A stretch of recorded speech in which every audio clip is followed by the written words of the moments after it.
So, good afternoon, or good evening, or good morning to whoever may be joining us today. So, just to introduce myself, my name is Jeffrey Robins, and I currently deliver workshops for nature research, and I've been doing so for the last 6 years or so. Altogether, I've probably delivered maybe 400 days worth of training workshops at universities worldwide for researchers to help them with their publication process. And most all of them were face to face, so live, real training workshops. And then, of course, with COVID-19, we've really had to shift how we deliver that content, and we have adapted to a webinar-based format. And we started that in about March or April of last year. Since then, I have delivered about 200 hours worth of webinars. And before that, I hadn't really done many webinars, so I was quite a novice at that point. However, over the last 200 hours, I do think I've developed a lot of different insights of what makes a webinar more engaging and more interesting for the attendees. And I thought, instead of keeping all of that information to myself, I would try to be altruistic and share that advice or recommendations to others. Now, I'm not saying this is the only way that you make a good or engaging webinar. I'm sure there are many other tips and advice you can find online as well. But I thought I would chip in and give some of my own perspectives. Now, let me emphasize that these are my own perspectives. This video is in no way endorsed by Nature or Springer Nature, which is the company I'm working for. These are only my own specific insights that I wanted to share. So with that, let's go ahead and go through the content. I made a PowerPoint presentation to try to illustrate some of the key points, which I thought might be useful. Instead of just listening to what I say, you can also see the information as well. And altogether, I'd say there's two important points you always need to keep in mind to really give an impactful and engaging webinar that's really going to maximize your benefits for the attendees. First is being mindful of the environment, their environment, and your environment. And secondly is the actual delivery, how you're going to be delivering that information to the attendees.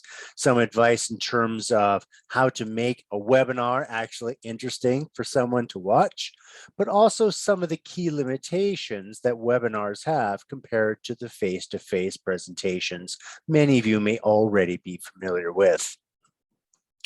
So firstly, in terms of your attendees, please remember, webinars are not a really interesting experience. You know, if someone's attending a face-to-face workshop, they're with their colleagues, they're in a larger room or auditorium, so you have that social connection. But then they can also see the person delivering that workshop face to face. They're moving around, so it's visually stimulating. And then there's a lot more auditory kind of stimulation from the attendees, questions, etc. So altogether, the environment is a lot more interesting for someone to sit through. A webinar, people are often watching them by themselves, at home, in the office, simply sitting there staring at a screen, and it may be very quiet around them, which means a webinar environment is not nearly going to be that type of engaging environment that we would see face to face. And therefore, to really ensure that we're going to make that environment as comfortable and as natural as possible for the attendees, we do need to limit any potential visual distractions or auditory distractions. Firstly, you want to make sure you're going to be having a simple background. So when you're having a simple background, for example, you don't want to have a lot of distracting information in the back. So if you can move your webcam whereby the back is just a plain wall, a bookshelf, that's going to be optimal. I do understand a lot of these platforms like Zoom or Google Meet do have a lot of these virtual backgrounds that you can use. Unfortunately, these sometimes can be quite distracting. Now, Do choose those virtual backgrounds if you have to use them carefully. You don't want to make people stare at the background trying to guess where was this picture taken from. You want them to focus on you and what you're saying. So please, if you do choose one of these virtual backgrounds, choose them very carefully. Another problem with these virtual backgrounds that some of you may have experienced in the past is you may be doing your webinar at home, you're doing with your virtual background like I'm showing on the screen here, but then maybe you have a child at home and that child wants something, so they come in, and when they reach in to get your attention, all of a sudden it looks like there's a ghost has emerged, from the back. That's simply going to be very distracting for the attendees. Generally, I would prefer just a natural background like this. Alternatively, you can use a slight blur, which many platforms do give you that opportunity as well. But again, always be mindful if you do have one of these kind of backgrounds, make sure you tell anyone or pets, please give you some time until you complete that webinar. You also want to be careful with the lighting that you have. Now, that does depend where you're conducting the webinar. Right now, I'm conducting this into the room where at my home, whereby I have lighting above me and to the front. Therefore, I'm getting nice frontal lighting. Now, normally when I do my webinars for work, I'm sitting at my desk, which is at a different part of this room, not at the back where I am now. And unfortunately, when I'm there, which is facing the actual window, that means this light that you can see giving me this nice frontal lighting now is actually behind me. And therefore, if there is not light coming from the window, basically my face looks very dark. And especially if you're using a virtual background, that could look a bit peculiar. Therefore, if you do have this type of situation, what I would recommend, which is what I do, is to place an LCD lamp, which are relatively affordable, behind your computer. So it's over your computer and then facing you. And so this is what my work setup looks like. You can see I am facing a window, but I often do webinars in the evening, so I can't depend on that nice natural lighting, or maybe it's cloudy. And again, I don't want to have that inconsistency with how I deliver these webinars. So I purchased this LCD lamp that I put behind the computer, and I can adjust whether it's more white or more yellow, if it's brighter or less bright. And therefore, it really helps me to hone the optimal lighting that I think is appropriate for the webinar, as well as to establish consistency throughout the webinar as well. Now, another thing you'd have to be careful with is not just visual distractions, but auditory distractions. You want to make sure you are conducting your webinar in a quiet location, preferably, of course, in an office or a meeting room. If you're at home, please advise the other people at your house, please give you some time to complete the webinar before they come in knocking on the doors. And I also do encourage you to use a noise canceling headset. This is like what I'm using here. Any noise canceling headset is fine. Now, I would also recommend to use one that plugs in directly to the computer with a cord rather than the Bluetooth ones. Like, for example, AirPods. AirPods are great for listening to music. They're more comfortable as well compared to these large kind of headsets. However, that Bluetooth can be sometimes unpredictable, in which case you can lose communication during the webinar. And again, that causes extra auditory distractions. So this gives you greater stability, and therefore I would encourage you to use a connected noise canceling headset for an optimal environment for the attendees. Now, the attendees' environment is important, but so is yours. You need to be comfortable. Sitting there, we've all heard about Zoom fatigue. You're just sitting there staring into the computer. Now, the webinars I do are often 2 hours long, and I will sometimes do 2, maybe even 3 per day. So it can be a little bit distracting if you're just staring in the computer all day long. So there are some useful tips that I have found to make my work environment a bit more comfortable, because if you're not comfortable, it will show. If you start looking bored and distracted and non-attentive, your attendees will catch on and they will start feeling bored and distracted as well.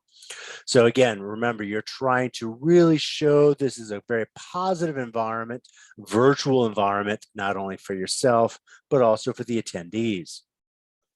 So have a comfortable chair, that, especially if you have to sit in for a couple of hours, but also be careful with regarding to the temperature. So summer, winter, but make sure you're feeling comfortable. When I do my webinars, I usually wear a suit and tie. In the winter or fall, spring and summer, I just wear a shirt and a tie to be a bit more comfortable. And also be careful with the actual room that you're conducting in. In the room where I'm currently conducting my webinars, because our office is closed with COVID-19, so I am working from home, but my room that I'm conducting these webinars in does not have an air conditioner. So during summer, what I've done is I put a fan next to me, and then therefore that fan would blow onto my body to help keep me cool. So if I'm sitting there for 2 hours, I'm not dripping in sweat and looking miserable to the attendees. Now, I will emphasize that that I do put the fan to be at body level, not at my face, because I don't want the fan to start blowing into the microphone. But also be careful with which side the boom of your microphone is on. My previous headset, the actual boom was on the left side, and I used to have the fan on the left side of my my office space. However, when I got this new headset, because the other one's spoiled, the boom is on the right side. And so the fan started blowing into it, this zzz sound, which is really distracting for the attendees. So I shifted around my workspace to put the fan on my right side, as you can see it is here. Therefore, it blows onto the back side of the microphone, and therefore it would not actually cause any kind of auditory distractions. So yes, you're trying to keep yourself cool and comfortable, but you also don't want to do that at the expense of the attendees either. And of course, drinks. Have water and tea. I would recommend to avoid things with milk in them. Milk can sometimes make you want to have to clear your throat a lot, which is not nice. So water and tea is probably the best thing to really keep your throat naturally feeling more comfortable. Now, those are some aspects in terms of the environment. Let's now shift to how you may want to adjust your delivery of webinars to, again, make them a little bit more engaging and interesting for the attendees. Now, the general fact I think everybody will agree with is that webinars are just naturally less engaging than face-to-face workshops or meetings. I emphasize some of the key points in the beginning of this presentation related to that. I think nobody would argue about that.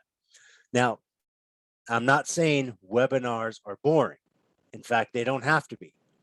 As long as the trainer, whoever's delivering the webinar, makes it an engaging and interesting and environment for the attendees, then it can be a very stimulating environment, which really helps you to convey that important information that you're hoping to deliver.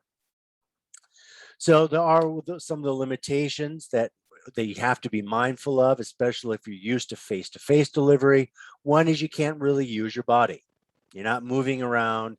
Basically, people here can see you from your shoulders up to your head, and that's about it. You cannot make eye contact. I think eye contact in face-to-face meetings is essential, not just to establish that rapport with the individuals in your audience, but also help to keep their attention as well. If they know that you're looking at them, they're less likely to look down at their phones or talk to their colleagues. And it's also difficult to assess interest. So if you're giving a face-to-face workshop or a presentation and you see people looking distracted, looking around, looking down, you know that you need to liven things up, or maybe the points that you're emphasizing are really not what's interesting, what they were hoping to learn from you.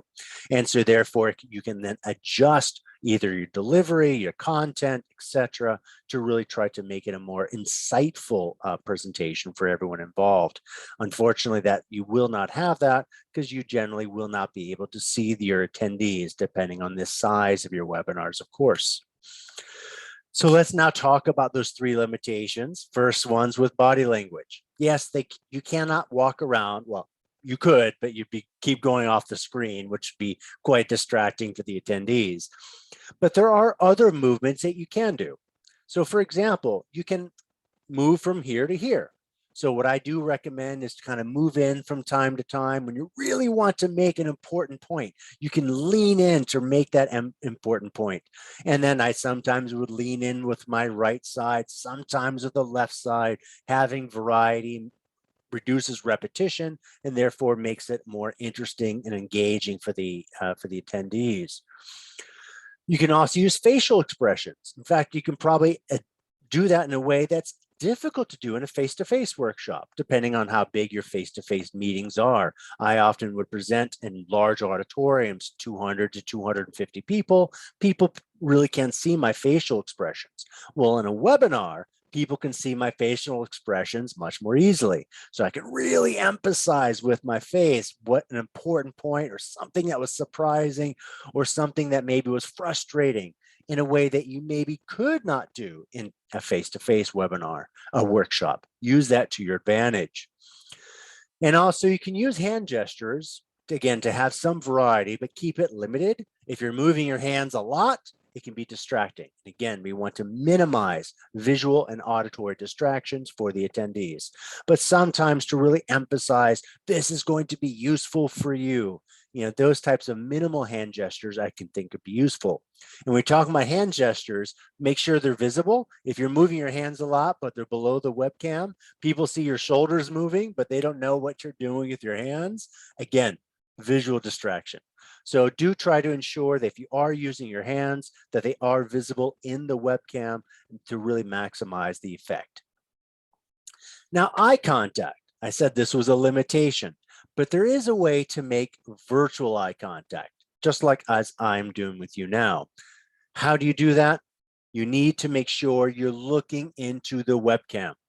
Do not put the webcam too low, which means if you're at a laptop and your laptop is on the actual, the desk, it may be looking up at you. And so you're looking down into the webcam and that's just distracting. People don't want to look up your nose. That's just not a very positive environment for anyone. So you do want to make sure you're looking into the webcam because when you do so, it looks like you're looking at the attendees. Now, one thing I would like to highlight is that one way you can ensure you're looking at the webcam, well, you may have a little window where you can see yourself, and that's fantastic. We'll talk about that in a moment, but use that to your advantage. Generally, people are drawn to faces. So if you have a little window with your face, you're probably looking at your face. So put that little window, keep it small, and put it just below the webcam. So when you're looking at yourself, looks like you're looking at everybody else. So you wouldn't want to put the webcam, for example, now I have the window at the bottom of my screen. If I'm looking at the bottom of my screen, I'm definitely not making eye contact. Or maybe you have the actual webcam large, you have it below the actual webcam. However, you have the window quite large. But now because I'm looking at my eyes, it doesn't really look like I'm looking at the attendee's eyes because now the eyes is a bit below where the webcam actually is. So by making the window smaller and position it just beneath the webcam, when you look at yourself, it does look like you're looking at your attendees. And so how can you make sure that your webcam is at eye level? Well, one way, if you have a chair that can lower that chair, that's one option. Another option is to simply raise the computer, and that's what I do. Now, there are a couple of ways you can raise your computer to ensure your eye cam is at eye level, so you can make that eye contact. What I do is I bought a stand for my laptop, as you can see on the screen now. It allows me to adjust the angle of the computer, the height of the computer. For me, I think it's a really nice platform for me to be able to do my work on. I don't want to keep staring down. It hurts my neck all day long. But it also helps me to ensure I'm looking into the webcam during webinars. Now, if you don't want to invest in this kind of stand, what I used to do is simply put my laptop on a shoebox or any other box that's maybe 12 to 15 centimeters tall. And that's usually going to be able to be sufficient to position your webcam again at eye level. But I would recommend to do that. It helps to ensure that you're really trying to make some sort of connection with the attendees that otherwise they may not feel. Remember, you have a very strong disconnect in a webinar from the attendees' perspective. You have a very large barrier between you and them because you're physically not there. Anything we can do to try to remove that barrier to make it a more comfortable, a more natural environment for the attendees only works to your advantage. Now, another important aspect is where you position your head. So you may have heard of the rule of thirds in photography. And so I like to adapt that for where you position your head. Now, I don't mean you put your head at 1/3 over on the side. Now, it does need to be central. But in terms of thirds on the horizontal plane, I like to put my eyes where they're about 1/3 from the top of the screen. And I think that this helps to create some symmetry for the attendees. Again, it's supposed to be more pleasing to the eye, this type of symmetry. Anything we can do to make the environment more positive for them, it helps us to deliver a more engaging and impactful webinar. But it also is helpful because if you do want to lean in, that means you're not cutting yourself off. So if you're too high up, and then every time you lean in, now half of your head is missing. And then that becomes visually, again, distracting for the attendees. So a whole point, we're trying to make it a positive environment. So keep in mind the rule of thirds, try to make sure you're always keeping your whole body in the actual screen. People know this is a virtual environment, but if we can help them forget it sometimes, it helps to create a more natural and positive learning environment for everyone. And if your head is cut off, it's emphasizing to the attendees, this is not a natural environment. It is in fact virtual. No reason to really emphasize that point to everyone. Now, in terms of assessing engagement, I mentioned this is a problem. You can't really see the people and see if they're distracted or bored. But there's a couple of options. One is if you can see everyone, maybe it's a small group and everybody's sharing their webcams, we'll certainly look around and try to see if people look like they're paying attention and if they looks like they're interested. Now, if you have a larger groups, like what I normally do, I cannot see everyone. I can only see myself, but because I can see myself, I can self-correct. If I could see that my head is too high, then I know I need to kind of adjust myself. If I can see if I'm just sitting there, I'm not moving around, then again, I'm going to try to correct myself. I don't want the environment to be boring for the attendees, so I can see whether or not if I look like I'm being more engaging, more interactive, enthusiastic, that's hopefully going to be able to convey that information to the attendees as well. Now, some tips to really keep your attendees' attention. Again, I think this is a huge limitation in a webinar. Probably the most important, smile. Smiling is a great way to keep people's attention. People like, friendly people who are smiling.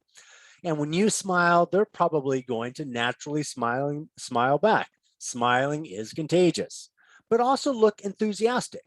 Look like you want to be there.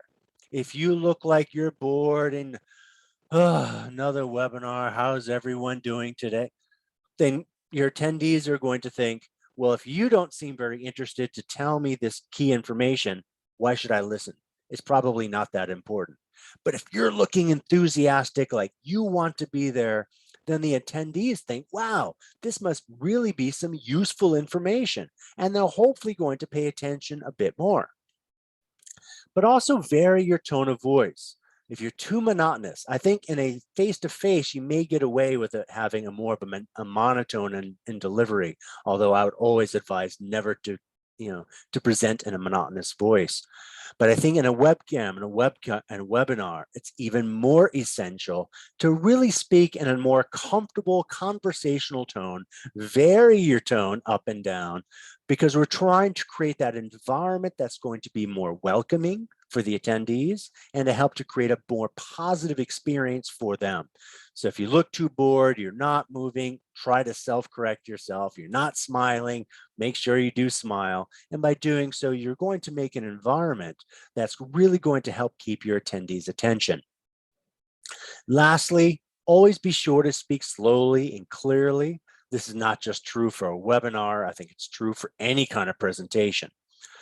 Remember, giving a presentation is very different than delivering information via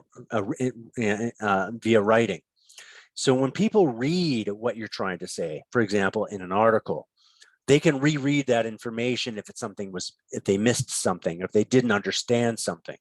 When you're presenting, it's a one-time deal. Now I'm recording a video, so yes, people can go back and re-watch what I say, but generally there may not be a recording, in which case your attendees have one chance to listen to what you want to tell them. And if you speak too quickly, move from point to point to point, then some of those points may be lost. And therefore that key message, it will be lost. Your impact and your influence you hope to achieve is lost. So when you speak more slowly, you want to pause at times for emphasis. It's really giving the attendees an opportunity then to think about what you're saying, internalize that information, process it, which is going to help them to remember it. Now, some additional tips I would recommend to really make sure that your webinar will be as successful as possible. If you can use activities, that's a great opportunity. You don't want your attendees to be too passive. So we want to make it more of an active learning experience for them. You can have polls, you can have where they're writing in answers, you can have them raise hands. Anything to really stimulate that engagement is going to be useful if it is, in fact, a synchronous environment, not a recording that's simply going to be shown later, like what I'm doing. Do use the mute button. So the mute button, if you are going to be coughing or sneezing or anything that's going to be an auditory distraction, mute yourself and then come back. Yes, they may see you cough. However, they don't need to be able to hear you. Or if you want to clear your throat, mute yourself. And therefore, it's not going to cause that extra auditory distraction. I do encourage you to avoid Wi-Fi if possible. Wi-Fi can be a bit unstable. I do use a LAN cable. I have a 20-meter LAN cable that I use to physically connect to my router on the other side of my flat. And I do that, again, just try to improve stability and consistency throughout the webinar. I'm always worried about the bandwidth in terms of delivering the video as well as the auditory information. Related to that, in terms of bandwidth, do close any unnecessary apps on your computer. Things like Chrome and Microsoft can often use a lot of RAM, a lot of memory on your computer, and that can also then limit the memory that's being used for whatever webinar platform that you're using.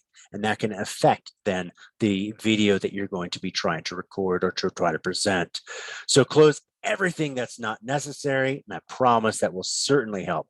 Also, remove things off the desktop, empty the trash. All of these things can help to free up space. And also, compared with a face-to-face, the presentation with the slides, you do want to avoid transitions between slides and avoid animations on a specific slide. The reason for that, these types of animations or transitions are often not very smooth in a webinar, and it can be kind of, coming in like that, which is going to, again, cause more visual distractions. Simply just use the appear, like you can see, well, Jeff, you've used animation on this slide. Actually, no, this is 5 separate slides, and I have one point coming in on every of these 5 subsequent slides to make it look like it's animated, but I'm actually not using any animation on these slides or in any webinar that I do. So with that, I'd like to thank you very much for taking your time to listen to this. I do hope some of the information has been useful for you. You may be able to adapt it and revise it. You may modify it to make it more appropriate for the types of webinars you want to conduct. But I do wish you, regardless of how you use so, that your webinars will be successful and you'll be able to create that positive learning environment for your attendees, which I think, as we all agree, this is going to become the norm going forward.